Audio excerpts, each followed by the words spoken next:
넷째 날, 큰 환란. 큰 환란 혹은 대환란이죠. 이 큰 환란, 대환란은 예수님께서 성전 파괴를 설명하신 후에 이 사건은 언제 일어나냐면 이제 예수님의 재림 사이에 성전이 파괴되고 나서 이제 예수님의 재림 사이에 있을 사건에 대해서 큰 혼란이 있을 것이라고 말씀하셨습니다. 13장 19절에 보면 극심한 환란이라고 얘기를 하고 있죠. 이 환란은 택하신 자들, 즉 이 믿음을 위해서 예수님께 충실한 자들을 위해서 겨냥하고 있습니다. 그래서 여러분이 다 아시겠지만 이 환란의 시기는 중세를 지배했던 종교 권력에 의해서 충실한 자들이 박해를 받는 기간이죠. 1260일 우리 다 배웠습니다. 그래서 우리 큰 환란에 대해서 우리 알아보겠습니다. 마가복음 13장 19절. 이는 그 날들이 환란의 날이 되겠음이라. 하나님께서 창조하신 시초부터 지금까지 이런 환란이 없었고 후에도 없으리라. 마가복음 13장 20절에서 23절. 만일 주께서 그 날들을 감하지 아니하셨더라면 모든 육체가 구원을 얻지 못할 것이거늘 자기가 택하신 자들을 위하여 그 날들을 감하셨느니라. 그때에 어떤 사람이 너에게 말하되 보라 그리스도가 여기 있다 보라 저기 있다 하여도 믿지 말라. 거짓 그리스도인들과 거짓 선지자들이 일어나서 이적과 기사를 행하여 할 수만 있으면 택하신 자들을 미혹하려 하리라. 너희는 삼가라. 내가 모든 일을 너희에게 미리 말하였노라. 네, 또 그리스도 재림 직전에 이 거짓 그리스도, 거짓 선지자들이 이적과 기사를 행하는 능력이 있다고 또 경고를 하고 있습니다. 따라서 이 특별히 마가복음 13장 14절에 멸망에 가증한 것이 어디에 나오나요? 다니엘서 9장의 예언과 이 짝인 것처럼 오늘 공부하는 13장 19절에서 23절에 묘사된 큰 밖에는 이게 작은 불, 다니엘에서 나오는 작은 불이 하나님의 백성을 한때, 두때, 반때 동안 핍박한다는 다니엘 7장과 8장의 예언을 나타내고 있습니다. 그래서 한때, 두때, 반때는 우리 공부했지만 42달, 42달을 곱하기 30일을 곱하면 1260일이죠. 네. 그래서 예언상의 하루는 1년이기 때문에 문자 그대로 1260년에 해당되는 내용이 되겠습니다. 그래서 이 기간 동안 많은 사람들이 성경을 읽고 그 가르침에 충실하고 사는 사람들은 어떻게 됐나요? 목숨을 잃었습니다. 그래서 다니엘 7장 25절과 다른 구절들은 이 박해가 1260년 동안 지속될 기간이라고 얘기합니다.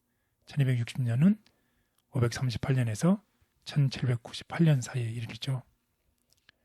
자, 역사적으로 이 개신교 종교 개혁이 일어난 이후에 이 박해의 물결이 이제 줄어드는 거죠. 네. 그래서 고난의 시간이 단축이 되었어요. 그런데 그 당시에 작은불이었던 1798년 이 작은불이 세력이 어떻게 점점 약해지면서 많은 사람들이 계획에 동참을 했는데 요한계시록 13장에 보면 이 작은불이 어떻게 죽었던 상처가 다시 낫고 다시 힘을 얻게 되죠. 네. 그래서 마가복음 13장 21절 23절에 또 다른 위험인 예수님의 재림 직전에 무엇과 무엇이 일어난다. 거짓 선지자와 거짓 그리스도가 일어날 것에 대해서 경고하고 있습니다. 제자들에게 특별히 이 일에 대해서 주의하라고 경고하신 것이에요. 결국 우리 시대에 있을 얘기죠. 네. 우리가 이제 예수님의 재림을 바라보는 이 시대에 거짓 선지자와 거짓 그리스도가 일어나서 사람들을 어떻게 미혹하게 한다는 것입니다. 그래서 이런 시대에 하나님의 택하신 자들은 어떻게 확고부동하게 설 것이라는 것입니다. 하나님의 택하신 자들은 확고부동하게 설 것이다. 전에 없던 환란의 때가 머지않아 우리에게 다가올 것이다. 우리가 지금 가지고 있지 않으며 많은 사람이 얻기를 너무나 게을리하고 있는 경험이 우리에게 필요할 것이다. 환란은 실제보다는 예상이 더 큰 것이 보통이지만 우리 앞에 놓여 있는 위기는 그렇지 않다. 가장 여실하게 그 환란을 표현하더라도 그 극심한 시련의 크기를 묘사할 수가 없다. 사탄의 분노는 자기의 때가 얼마 남지 않을수록 더해간다. 그리하여 기만하고 파괴하는 그의 일은 환란의 때가 되면 최고점에 달한다.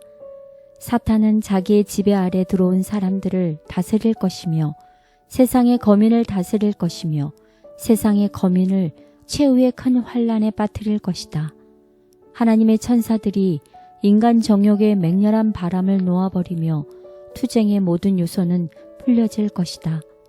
온 세상은 옛적 예루살렘을 휩쓴 두려운 멸망에 휩쓸릴 것이다.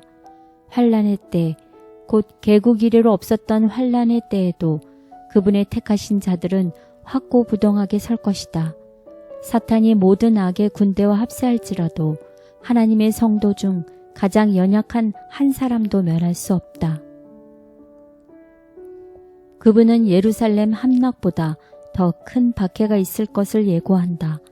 이후 박해의 때는 감해지고 작은 뿔의 세력이 약해지지만 그는 이내 세력을 다시 회복할 것이다. 큰 환란. 교회의 박해는 1260년의 모든 기간 동안 계속되지는 않았다. 당신의 백성을 긍휼히 여기시는 하나님께서 극렬한 시련의 시기를 단축시키셨다. 구주께서 교회에 임할 큰 환란에 대하여 예언하시면서 그 날들을 감하지 아니할 것이면 모든 육체가 구원을 얻지 못할 것이나 택하신 자들을 위하여 그 날들을 감하시리라고 말씀하셨다. 사실상 박해는 종교개혁의 영향을 받아 1798년이 이르기 전에 이미 끝났다. 고난을 말하면서 그것이 감하여질 것이라는 말씀도 함께 해주셨음을 감사합니다. 우리도 각자 겪는 삶의 고난이 있지만 주께서 그것을 감하여 주실 것이라는 믿음으로 주님의 때를 기다립니다. 우리의 삶에 소망을 더하시고 함께하여 주옵소서. 예수님의 이름으로 기도드렸습니다. 아멘.